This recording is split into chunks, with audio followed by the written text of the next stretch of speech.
Aqui o material, área de trabalho.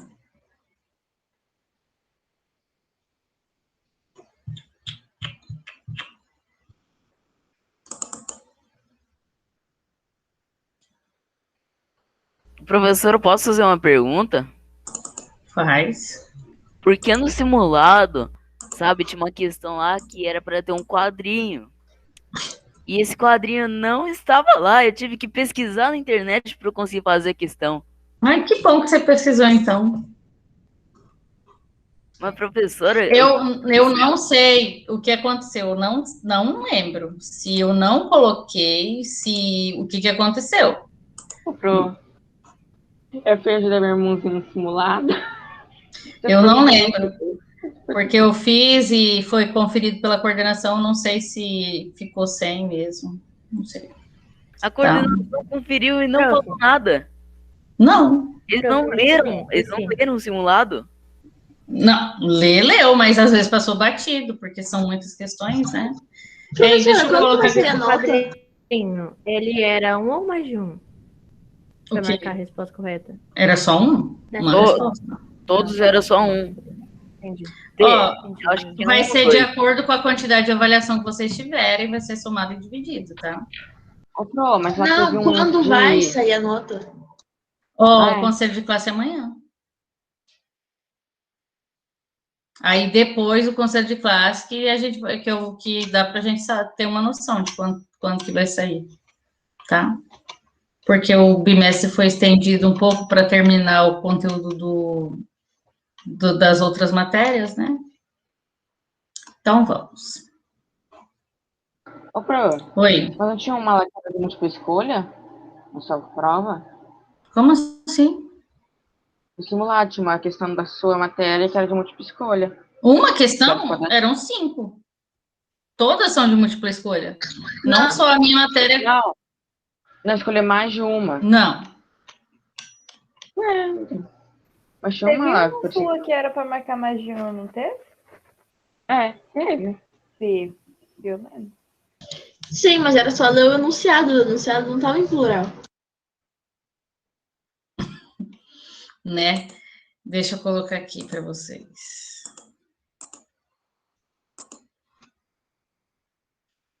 Não é esse aqui, não.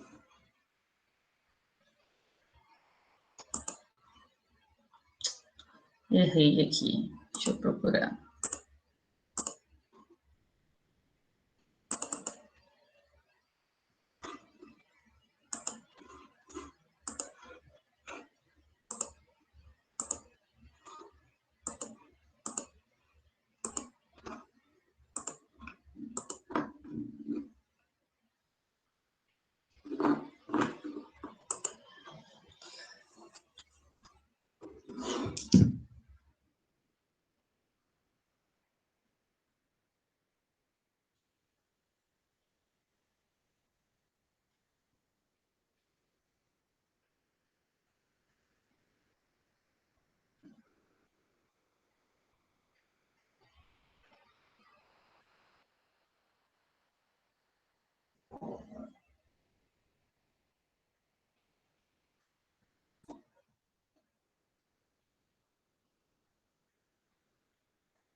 É até às 9 da manhã, né? Sim. Significa que a gente não vai ver a senhora. Oi? Até às 9 que a gente não vai ver a senhora, que vai ter aula de. Sim, não vai ter aula de língua portuguesa, não, amanhã. Ah, Ó, dia 21 não haverá aula, nem presencial, em feriado nacional, né? Não haverá expediente na escola e voltaremos na quinta-feira. Com aula online presenciais.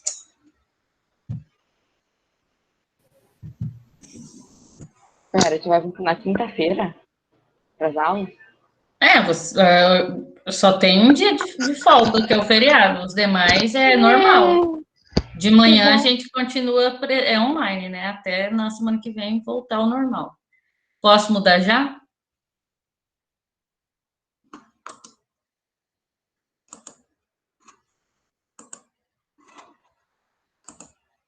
Não responderam, já mudei. Deixa eu pesquisar aqui o bagulho.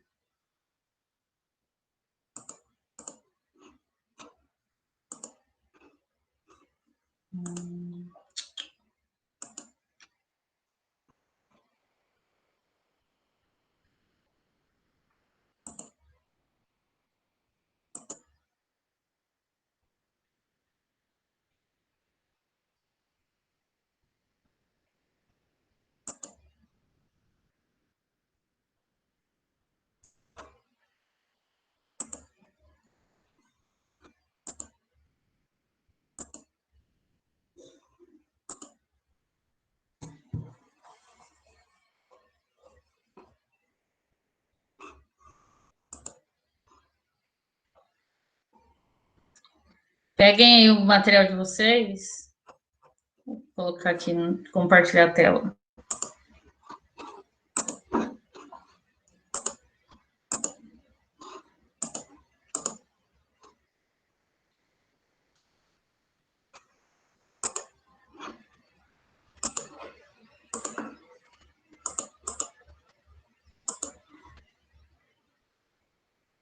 Tem um texto 1.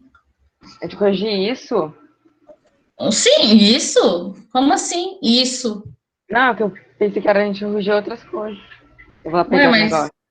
a gente vai corrigir o quê? Se o material da apostila já foi terminado. Ah, então eu vou lá pegar que eu esqueci. Então, aqui nós temos o texto, né, do Zé Ramalho, chamado Estrangeirismo. Não é nem chamado Estrangeirismo, nem lembro. É Estrangeirismo isso aqui. O nome é Estrangeirismo, acabei de lembrar. Tá? Eu não vou ler não vou ler o texto, tá? Que senão enrola muito tempo. A questão apresenta um ponto de vista do autor sobre uma polêmica. Qual é essa questão? Que polêmica é essa relacionada ao texto? Alguém pode responder para mim?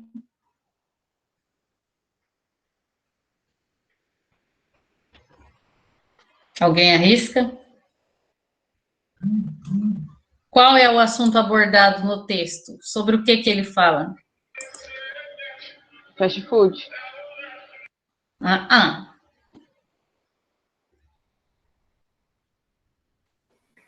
Uso excessivo do estrangeirismo? O uso excessivo do estrangeirismo, correto? Tá? Essa polêmica foi por conta de um projeto de lei que foi criado por um deputado que ocorreu a polêmica, tá? Ele criou um projeto em que proibia o uso do estrangeirismo. Ocorreria até multa caso a pessoa utilizasse os estrangeirismos, tá? Então, é essa a polêmica, o uso excessivo de estrangeirismos. Qual é a posição do autor da letra da canção quanto a isso? Quanto a isso, né? Tá quando? Quanto a isso. Vocês podem ver que ele relata situações, né, em que ele sempre está utilizando palavras estrangeiras, né?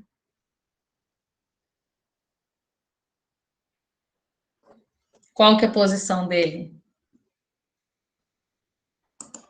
Alguém pode dizer para mim? Eu quero que vocês colaborem Ele é respondendo. contra. Ele é contra.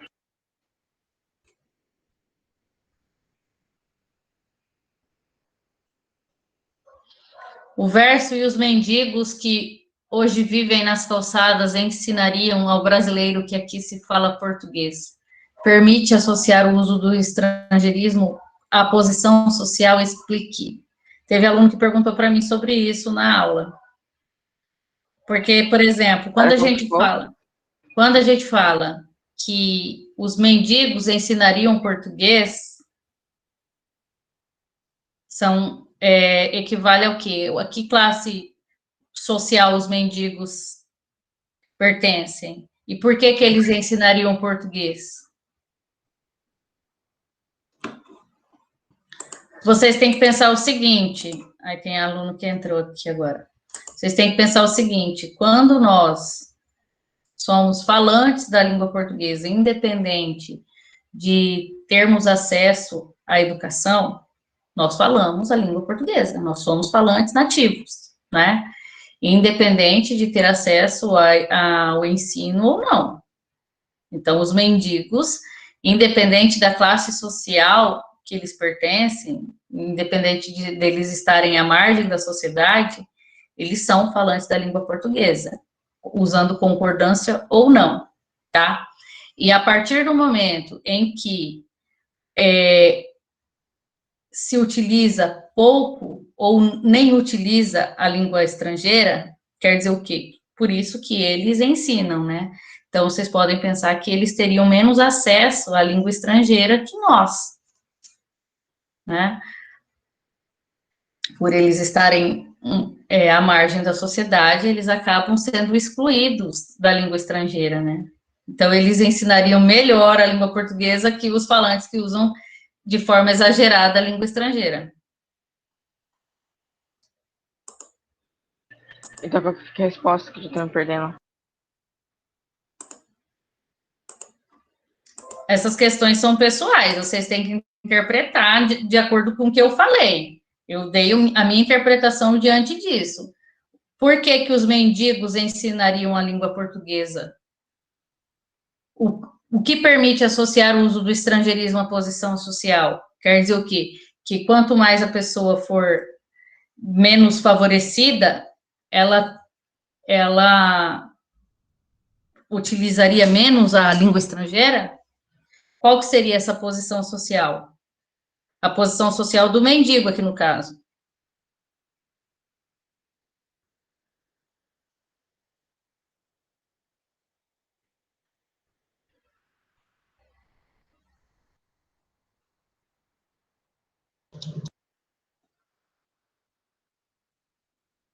E os mendigos que hoje vivem nas calçadas ensinariam ao brasileiro que aqui se fala português.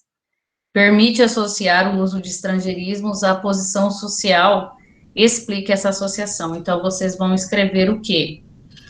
Que as pessoas à margem da sociedade, vamos colocar à margem, entre aspas, né? Elas utilizariam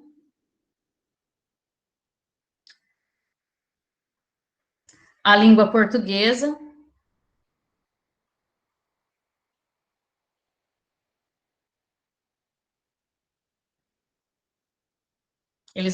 elas utilizariam a língua portuguesa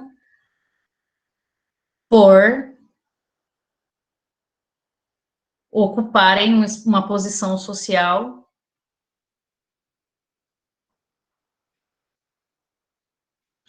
inferior às outras pessoas, né? Aí vocês podem colocar que elas privilegiam a língua estrangeira, de repente, há pessoas que acreditem ser mais chique utilizar o estrangeirismo. Também o estrangeirismo, ele serve como uma certa forma de exclusão, né? Essas pessoas, elas, pensando nesse sentido, elas são excluídas, né? São os excluídos, os mendigos.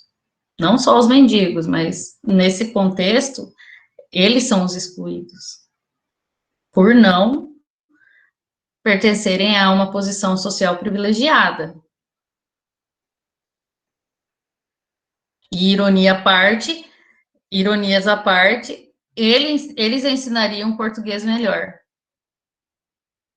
Porque eles não usam o inglês, né? O que seria a língua, como que eu posso dizer, de prestígio hoje. No trecho, sou simples, sou composto, sou oculto, indeterminado, particípio e sou gerúndio. Sou fonema, sim, senhor. Adjetivo, predicado, eu sou sujeito e ainda trago no meu peito esse país com muito amor. Que sentido a expressão eu sou sujeito apresenta?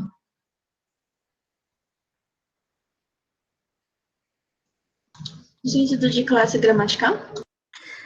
Nesse contexto, ele não tem a ver com a questão gramatical, ele tem a ver com o contexto pessoa. Tá? Pessoa, indivíduo, ele não teria no sentido, ele não apareceria no sentido gramatical mesmo, né? Então, coloquem aí, que sentido a expressão eu sou o sujeito? Eu sou indivíduo, falante.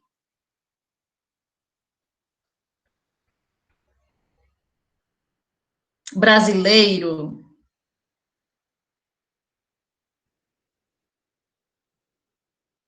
Tá? No contexto da discussão sobre estrangeirismo, o que significa ser sujeito?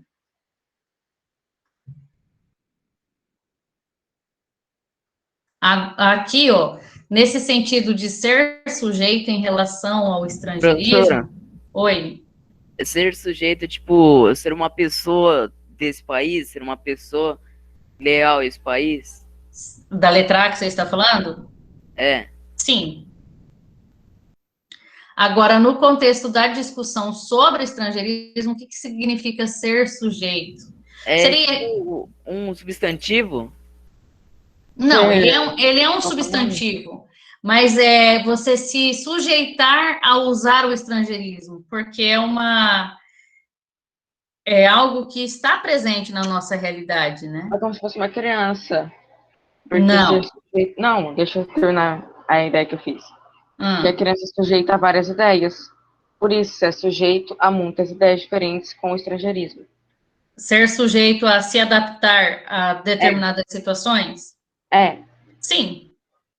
Tá? Então, nesse contexto de discussão sobre o estrangeirismo, o que significa ser sujeito? De você se sujeitar a determinada situação, se adaptar a determinada situação. Qual que é a situação? De falar a língua estrangeira. Tá? É nesse sentido, o sujeito aqui. Pesquisei sempre de criança.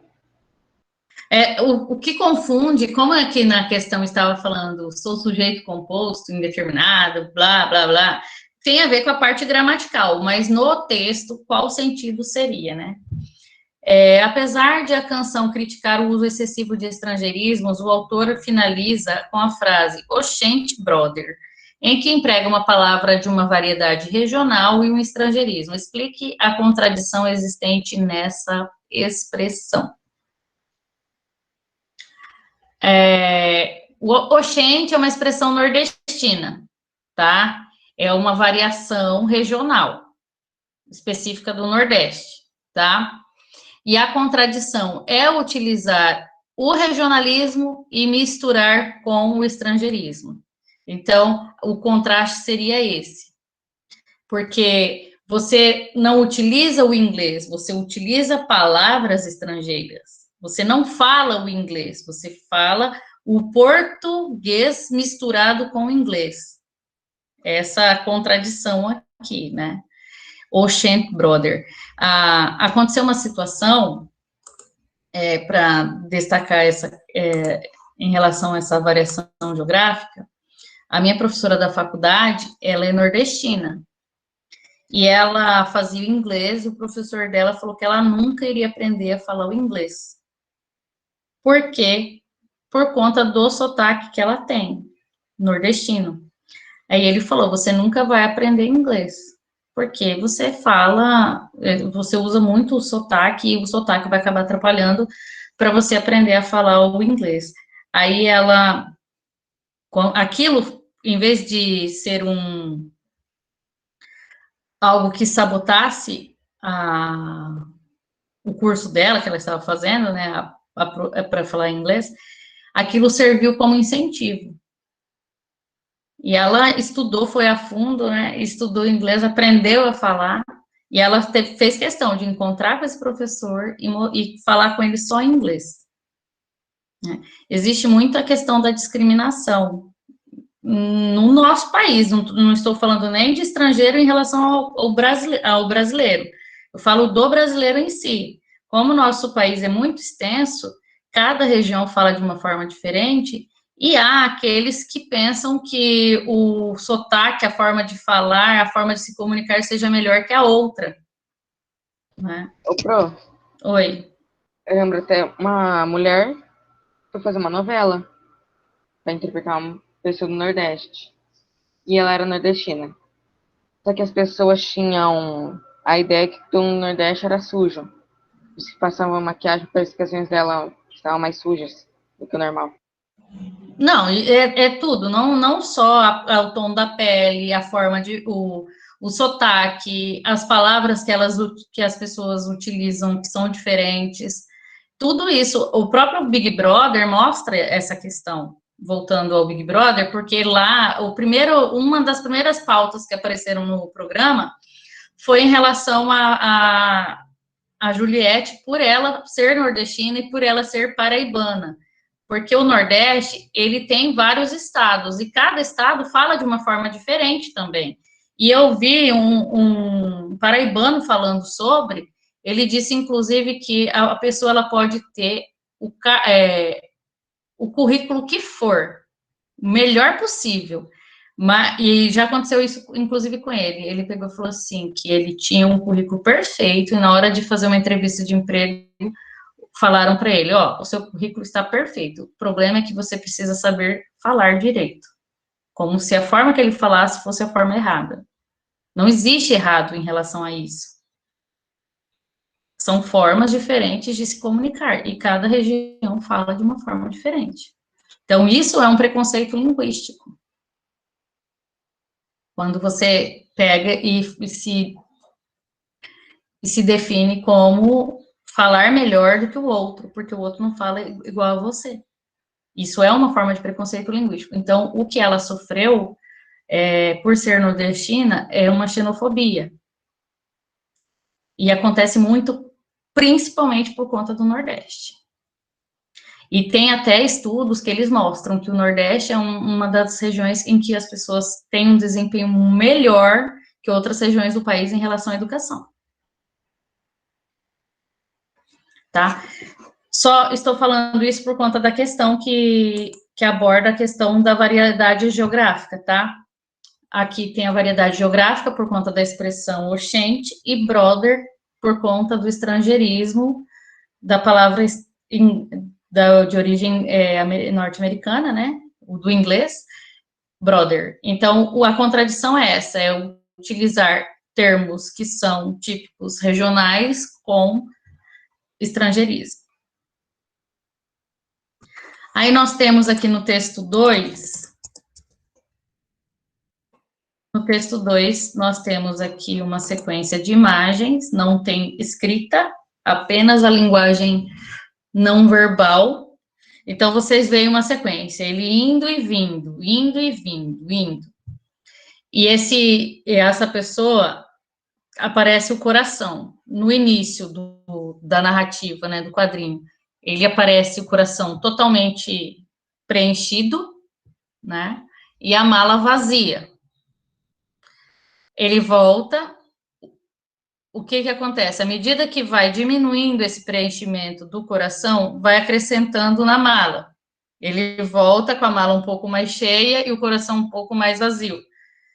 Até no final da narrativa, do quadrinho, ele aparecer com a mala toda cheia e o coração vazio.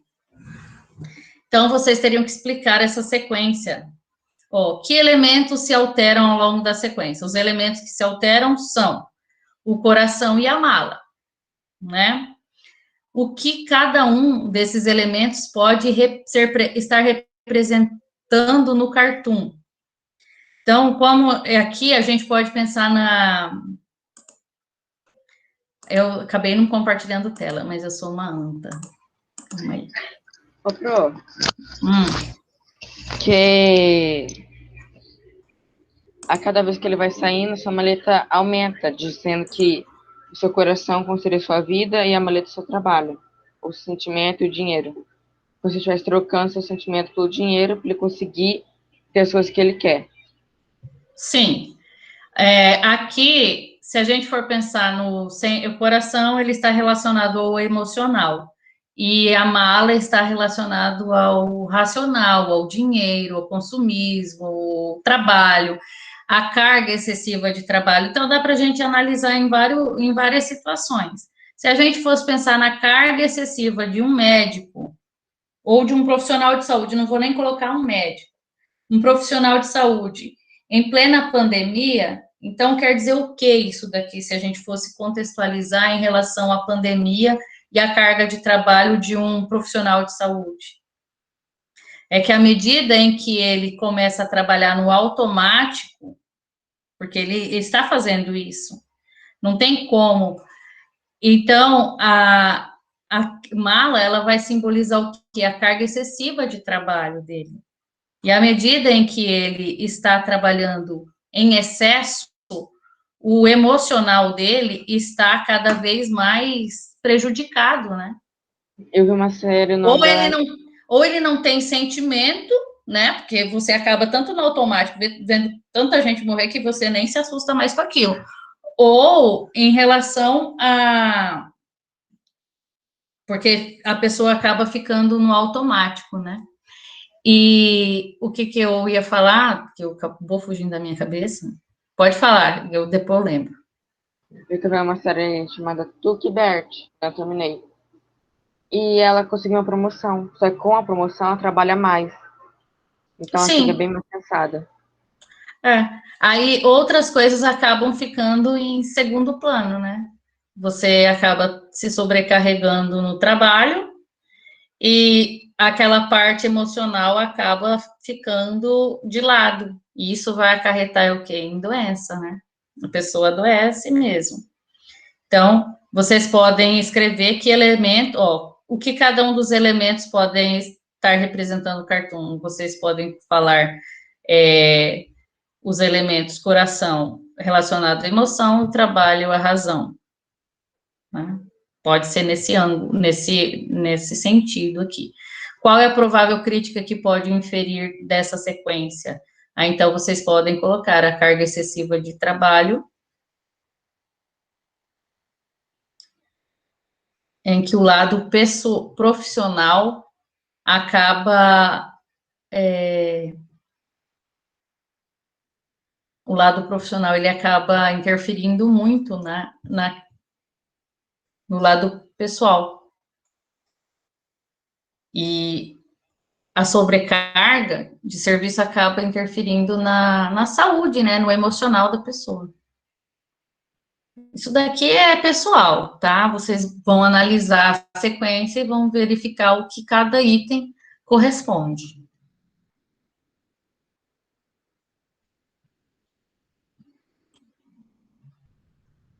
Aqui. Essa sequência de vocês né? Sim. Então, aqui nós temos um senhor molhando a árvore. Tem um galinho bem pequenininho e o resto é só toco de árvores. Nessa charge ocorre um paradoxo, uma oposição, contradição de ideias. Por quê? O trabalhador tem mais consciência ecológica que os empresários. O lenhador derrubou muitas árvores e está preocupado com o renascimento de uma delas. As árvores pouco foram derrubadas, mas há uma preocupação com o reflorestamento. O operário rega o tronco da planta já derrubada, a destruição é geral. No entanto, há esperança de renascimento. B. D. Letra B. D. D? Bola. B de bola.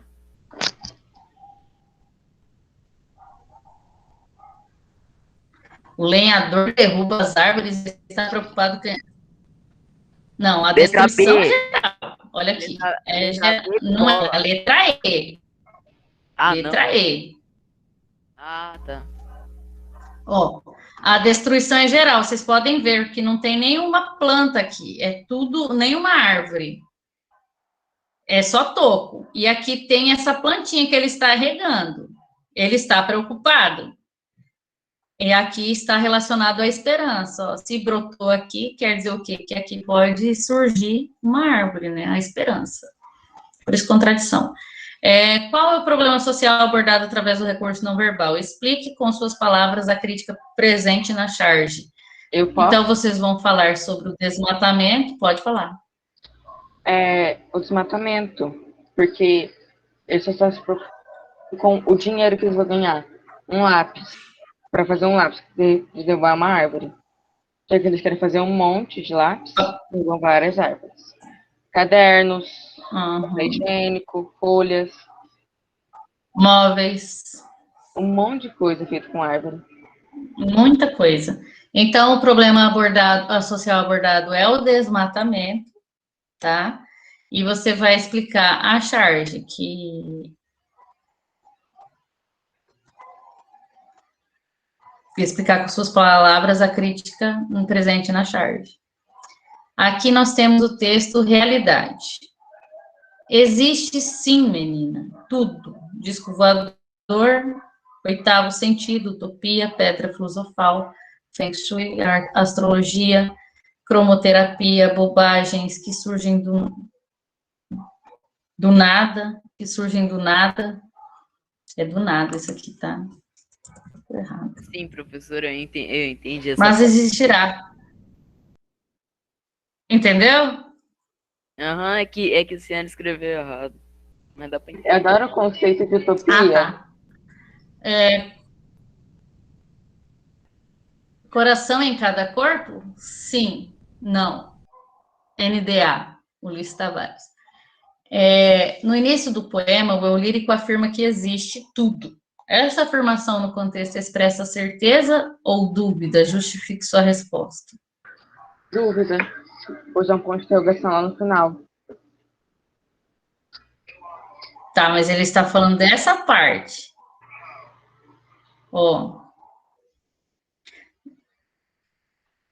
No poema, no início do poema. No início do poema, o eu lírico afirma que existe tudo. Certeza, não é dúvida. Aquela expressão, mas existirá, né? Uhum. Aí, no final, mostra a dúvida. Então, no início, existe uma certeza. Que existe sim, menina, tudo. Disco voador, oitavo sentido, utopia, pedra filosofal, feng shui, astrologia, cromoterapia, bobagens. Que surgem do nada. Eu quero saber de onde quem criou o conceito de utopia e onde ela existe, que eu quero ir. Tá, então coloquem aí que no início do poema, no contexto, ele afirma que há uma certeza, né? Que existe tudo, sim. No final do poema, o eu lírico apresenta, existirá coração em cada corpo. A palavra coração está empregada no sentido... Sentimento. Qual sentido? Sentimento, no emocional. Não é sentimento. Em qual sentido? O sentido... São dois tipos de sentido. Sentido conotativo e sentido denotativo. O sentido denotativo é o sentido real. O sentido conotativo é o sentido figurado. Ele está falando de qual dos dois? Conotativo. Figurado. Não entendi. Sentido figurado. Sentido figurado. Não tem como você sobreviver sem um coração. Você vai morrer. Claro que tem, professora. Só ouviu a história das gêmeas? Das amigas no Fantástico ontem? É que nem você viver só com um dos pulmão. Dá certo, só que é mais difícil. Professora. O coração? Não, pulmão. Não, pulmão é uma coisa, coração é outro. É igual o fígado. O rim. Professora, Oi. É só colocar o o. homem de lata do Treco de Oz lá vivia sem um coração. Ué. Ai, mas o Mágico de Oz é uma obra real ou ficcional? Mas ele viveu sem um coração. Porque ele era um homem Ficcional. de lata. Ou seja, ele viveu sem coração. Então, é aí que vocês têm que chegar na resposta. Quando você falou do Mágico de Oz, que ele não tinha coração, ele é um ser, como que pode dizer, de uma obra ficcional. Que na obra de ficção você pode criar o que você quiser, né? E também um homem de lata não tem coração se ele existir de verdade. Então, por isso que nesse texto ele fala no sentido figurado, tá? Ele é no sentido figurado e não no sentido real. Então, coloquem aí qual a palavra coração foi empregada com qual sentido? Sentido figurado, sentido conotativo, tá? Conclua. Qual é a condição emocional do eu lírico? Instável? Ele é instável, ele tem muita dúvida, ele não sabe se sim, se não, se nenhuma das alternativas. Pode ser instável, tá? Porque ele não sabe se sim, não ou nenhuma das alternativas. Ele está com dúvida. Por isso que no início do texto é certeza, mas no final do texto mostra que ele tem dúvida. Nem ele sabe o que ele sente, o que ele quer. No último verso, o eu lírico enumera 3 opções: sim, não e NDA. O que significa NDA? Em que contexto ele costuma ser empregado? Esqueci o que é NDA. Nenhuma das alternativas. É em provas, concurso, vestibular, em provas, tá? São provas de múltipla escolha. Em uma das alternativas, coloca NDA. Então, vocês coloquem NDA significa nenhuma das alternativas e costuma ser utilizado em provas objetivas. O eu lírico dirige-se a um interlocutor. Que palavra evidencia esse interlocutor?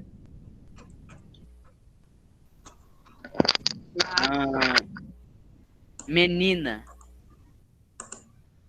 Menina. É o interlocutor. É. Tá?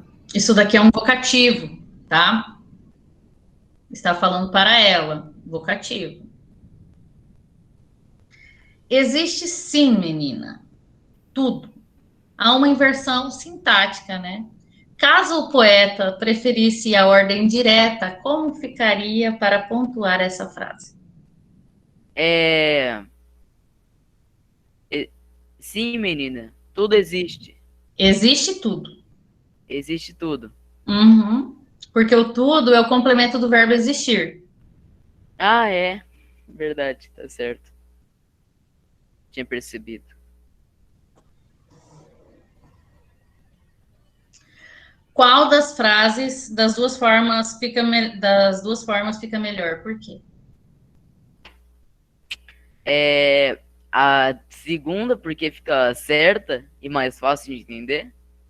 Não, é a segunda. Sabe por que é a segunda? Porque nós costumamos utilizar a ordem direta. É mais comum a ordem direta. Então, coloque assim, a segunda, porque nós somos acostumados a utilizar a ordem direta. É mais comum. Oi? Controlada da 12, é que eu perdi. Na de. Menina.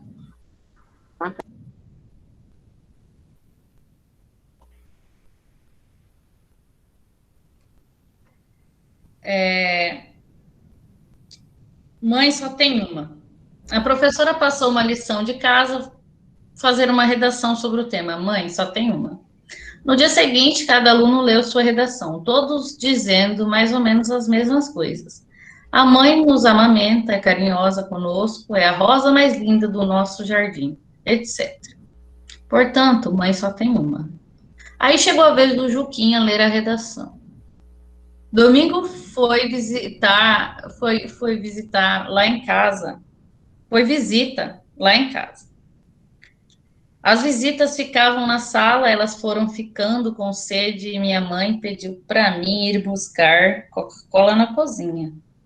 Eu abri a geladeira e vi que só tinha uma Coca-Cola. Então gritei para minha mãe: Mãe, só tem uma. Sou eu bem mesmo, sou eu aí. Ai, adorei ele. Lembrando. Se eu escrever isso daí na redação, tem problema? Lógico que tem. É isso. Hein? Outra coisa.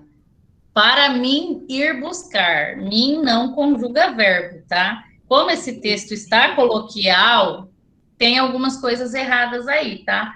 Mas lembrando que mim não conjuga verbo. Quem conjuga verbo sou eu.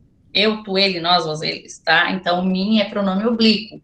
Nós utilizamos o verbo, pronomes pessoais do caso reto para conjugar os verbos, tá? E não os oblíquos. Considerando que é muito comum na linguagem coloquial o emprego do verbo ter no lugar de haver, respondem em relação às frases mãe só tem uma, mãe só tem uma. Vocês podem ver que a diferença aí é a vírgula. A vírgula já muda o sentido da frase, tá? Não é só a classificação sintática. Muda totalmente o sentido da frase, inclusive o verbo. O verbo muda também. Qual é o sentido de cada uma delas? Um sentido de sujeito e o outro sentido de vocativo. Correto. Daí, mãe tá dizendo, tipo, mãe só tem uma, que só tem uma mãe no mundo. Mãe só tem uma, quer dizer que tá chamando porque só tem uma daquela coisa. Isso mesmo, chamamento, né, vocativo. Correto. Então, o primeiro caso que não ocorre a vírgula é o sujeito da oração, tá? Isso porque está dizendo que só tem uma mãe. E no segundo caso, a vírgula mostra que temos um vocativo, que está falando para o interlocutor, para a mãe, que só tem alguma coisa. No caso da piada aqui, é a Coca-Cola. Qual é a função sintática do termo mãe em cada uma das frases? Sujeito e vocativo, tá? Respectivamente, sujeito e vocativo.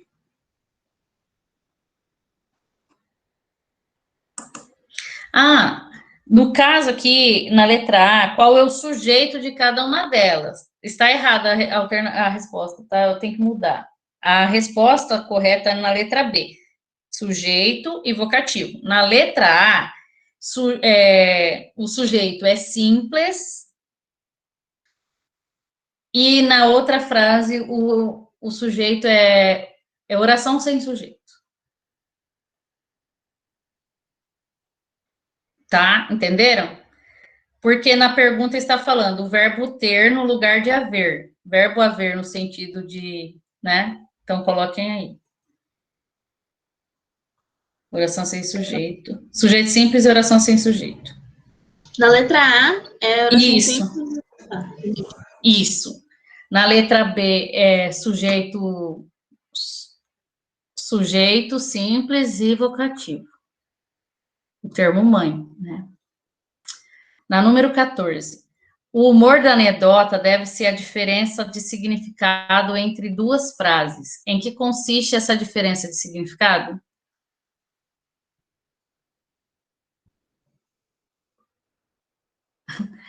Na verdade, a professora pediu para ele fazer uma lição de casa. Todos eles fizeram sobre a mãe, como que é a mãe, que é carinhosa, que é amorosa, é a Rosa mais linda.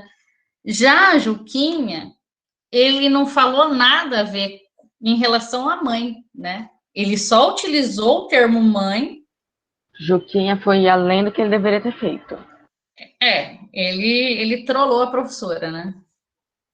Literalmente. Então, vocês vão colocar aqui o humor da tirinha, que está em relação à mudança total da escrita do Juquinha em relação ao assunto que era para ser escrito na aula, que era o assunto mãe, né?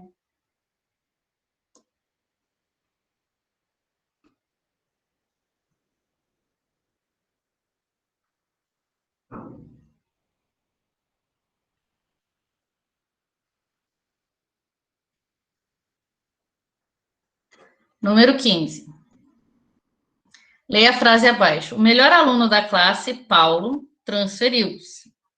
Você deve ter observado que essa frase é ambígua. Ambígua quer dizer o quê? Que tem duas significações diferentes, né? Lembre-se de que ambiguidade significa sentido duplo, que a palavra expressa. Crie uma frase em que o termo Paulo só possa ser aposto. Como que ficaria? Aqui é pessoal também, tá? É para criar uma frase. Paulo, o melhor aluno Transferiu-se da Paulo. sala. O melhor aluno da sala, na primeira. O melhor aluno da sala, Paulo, transferiu-se. Pode ser. E como que fica no vocativo? Paulo, o melhor aluno da sala, transferiu-se. Não. Paulo irá se transferir. Não. O segundo caso que você falou é vocativo, ó. Paulo, vírgula. O melhor aluno da sala transferiu-se. Está falando para Paulo que o melhor aluno transferiu-se. Entendeu? Não, eu falei Paulo irá se transferir de sala. Não. Aí não ficou com sentido de vocativo, não. Ó, ele fica assim, ó. Deixa eu escrever aqui.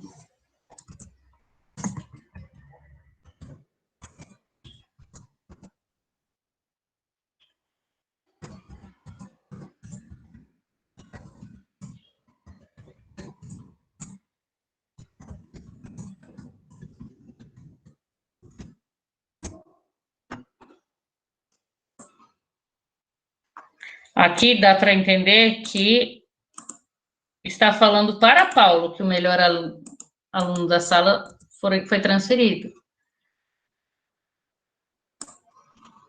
Então poderia ser o melhor aluno da classe, Paulo, será transferido. Isso.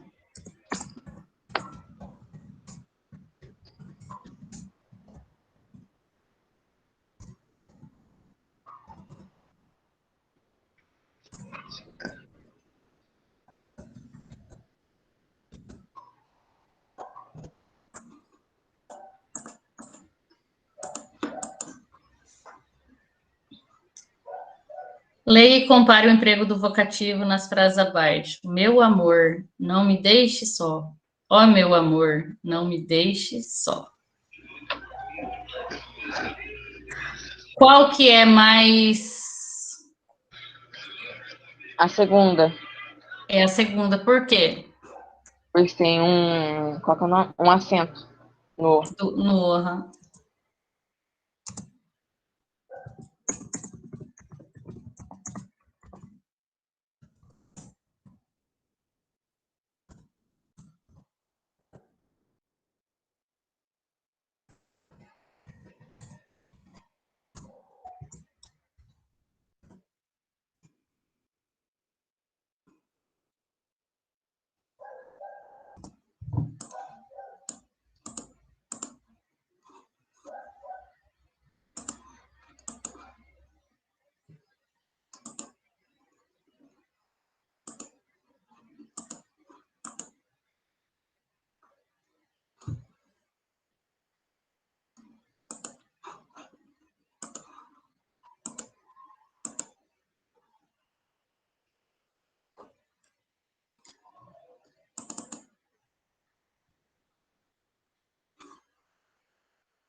Agora, eu vou colocar lá no grupo uma lista de exercícios semelhantes, exercícios semelhantes a esses que eu fiz com vocês na última aula e corrigi hoje, né?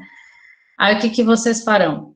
Lerão o texto, responderão as questões que são objetivas, não precisa copiá-las, tá? Então, vocês só coloquem número 1, façam assim, escrevam o nome do texto 1 e a identificação de qual texto seja, tá? O nome do texto é a... Cadê? A Cara Vida Moderna. Aí vocês vão escrever texto 1, A Cara Vida Moderna, de Valcir Carrasco. Aí vocês vão colocar questão 1, 2, 3 e a alternativa. Aí vocês vão colocar a alternativa por escrito, tá? Não precisa copiar todas as alternativas, só copiem a alternativa que vocês teriam que assinalar, né? Como não vai dar para assinalar, para vocês não precisarem escrever tudo, façam só isso, tá? Número 1 e a alternativa que seria assinalada, vocês vão transcrever. Não precisa transcrever tudo, não. Nem copiar o enunciado. Coloca só número 1 e a alternativa. As que são por extenso, aí vocês copiem, tá? E respondam. Tem algumas de responder por escrito mesmo, por extenso. São questões abertas. Aí eu vou mandar lá no grupo. Quem não conseguir abrir o arquivo, tiver dificuldade, me chama no privado que eu tiro o print, tá? Daí o print fica mais fácil para ler, para abrir. Deixa eu mostrar para vocês primeiro o material. E quem tiver, se alguém tiver, por exemplo, a impressora e puder preferir imprimir, melhor ainda, tá? É porque nem todo mundo tem. Eu, inclusive, não tenho. Eu tinha, mas queimou. Ó, o nome do texto é A Cara Vida Moderna, de Valcir Carrasco. Tá? Então, tem o texto para ler. Aí vocês vão só copiar a questão e a alternativa. Não precisa copiar o enunciado, não. Coloca número 1 e tal. Tá? Para não perder muito tempo. Então, são 10 questões sobre o texto.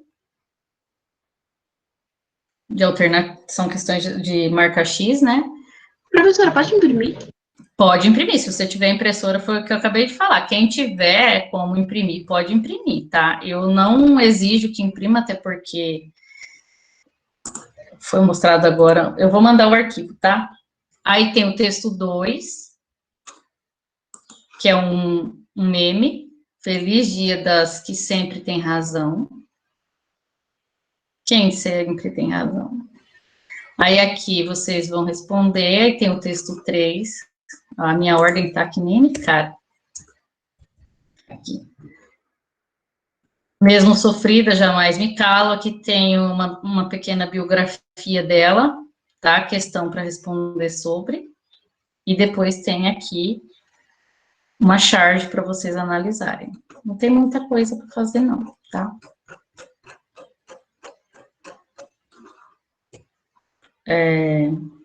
Deixa eu mandar para vocês.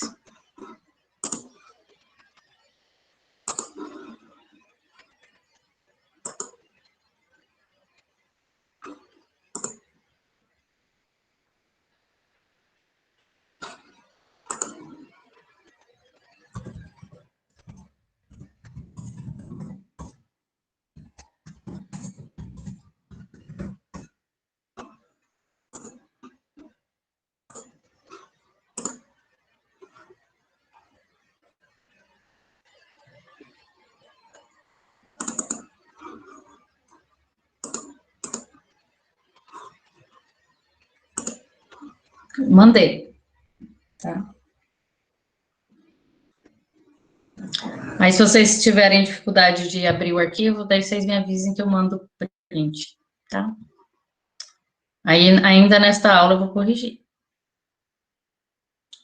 Deixa eu fazer um negócio que eu preciso.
Ô, Carilene, bom dia.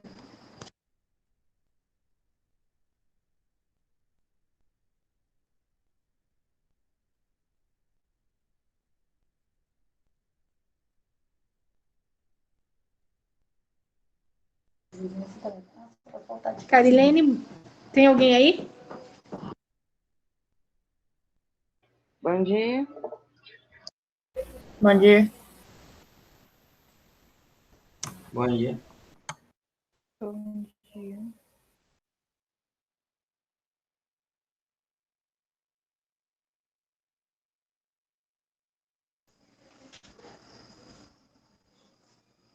Carilene?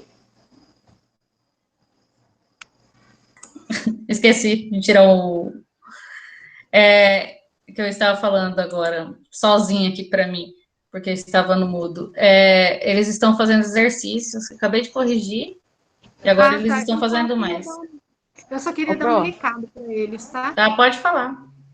Pessoal, só uma atenção um pouquinho que eu quero conversar com vocês, que a gente está precisando esclarecer algumas questões. Encosta a porta aí para mim, Gabriel. Sobre a questão dos horários, tá? Eu vou pedir para vocês encarecidamente, para vocês, quando forem entrar em contato com os pais, com os professores, a partir de hoje, só no horário de aula, tá? Evitar estar entrando em contato com os professores fora do horário de aula, porque nós estamos tendo muito problema.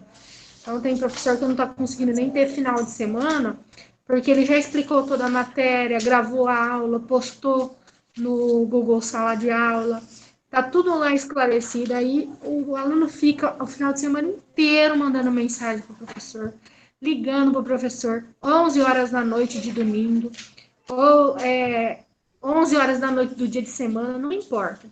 O professor só está disponível para o aluno no horário da aula, tá? Não é para entrar em contato com o professor fora desse horário. Porque o professor não tem obrigação de ficar 10 horas, 11 horas da noite atendendo o aluno, tá? Ele não é pago nesse horário. Esse horário é o horário de descanso do professor, tá certo? Então, vocês têm aí das 7 da manhã até o meio-dia para falar com o professor. Depois, no meio-dia, aí você vai esperar no dia seguinte, no horário normal, para você falar com o professor. Ou na aula online, ou pode chamar o professor no WhatsApp, mas nesse horário, que é o horário que o professor está disponível para a escola. Fora desse horário, não, tá? Final de semana, nem pensar, tá bom? E nem para mim também, tá? Que eu não vou atender mais, tá? Esse foi o último final de semana que eu atendi. Assim, tem que se pensar o seguinte, quando os pais de vocês estão em casa, descansando, eles não querem trabalhar no final de semana. A gente também não. A gente também precisa de descanso, tá? Então, assim, o que está acontecendo? O aluno não presta atenção na aula, aí, sábado, 7 horas da noite, está ligando para mim para perguntar qual que é a tarefa. Aí, assim, eu com muita boa vontade, eu vou lá, olho, tento ver com o professor, mas não dá, gente, não tem condição. Vocês já são grandes, vocês já têm que ter responsabilidade. Então, assim, a partir de hoje, o horário que o professor irá atender vocês é das 7 ao meio-dia. Passou desse horário, o professor não irá responder mais mensagem, o professor não irá responder, nem que seja uma pergunta simples. Nossa, mas o professor está online. Sim, ele está online para a vida particular dele. Para a escola, não. Tá certo? Então, a partir de hoje, ok? Uma Obrigada. pergunta. E para Pode enviar a falar. tarefa? Aí você vai enviar a tarefa, o professor vai olhar a tarefa no horário que ele puder. Mas você tem o horário que ele estipulou para mandar a tarefa, mas ele não tem obrigação de te responder. Tá certo? Você faz a sua obrigação de mandar a tarefa. No outro dia, no horário que ele for trabalhar, ele vai olhar a sua tarefa. Ok? Tá certo? Então tá. Mais alguma questão? Mais alguma pergunta? Lembrando que amanhã a nossa aula é só até as 9 horas, porque temos conselho de classe. Quarta-feira não tem aula porque é feriado, tá? Aí a gente volta com as aulas na quinta-feira normalmente, ok? Obrigada, Ok, Carilene. de nada. Ô, Pro, não tô conseguindo editar a atividade. Como assim? Responder. Eu não tô conseguindo responder a atividade, não quer editar. Não, mas você vai fazer no caderno, Ah, tá. Pra tá? copiar as perguntas? É para copiar, aham. O que Ah, eu você vai falei copiar as para. perguntas. Isso. O que eu falei, quem tiver impressora em casa que quiser imprimir, recortar e colar no caderno para responder, pode fazer. Agora, quem não tem que ser escrito mesmo, tá? É o recurso que a gente tem por hora, né? Enquanto não começa o segundo bimestre, aí eu estou elaborando questões para trabalhar com vocês. É bom que a gente está trabalhando, reforçando o conteúdo do bimestre, né? Caso vocês ainda tenham dúvida de determinados conteúdos, agora é a oportunidade de vocês tirarem as dúvidas. Até porque é conteúdo pré-requisito para o próximo bimestre, né?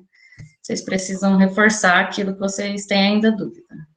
Eu vou ter que copiar tudo ou só que precisa Não, mesmo? só o que precisa mesmo. Eu falei, você coloca o número da questão e a alternativa você transcreve. Só a alternativa, não precisa copiar todas, não. Tá?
Oi, prof, voltei. Voltei.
Quem terminou de responder pode enviar a atividade feita, tá? No privado. E outra coisa, como a Kézia avisou que não é para mandar fora do horário, então vocês podem mandar antes de começar a aula, tá? Se preferir. É até melhor, porque depois eu acabo tendo que conferir no horário da aula mesmo. Aí, antes de começar a aula, vocês mandam para mim, tá? Tá bom. Tá bom.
Podem sair, tá? Terminou a aula de vocês.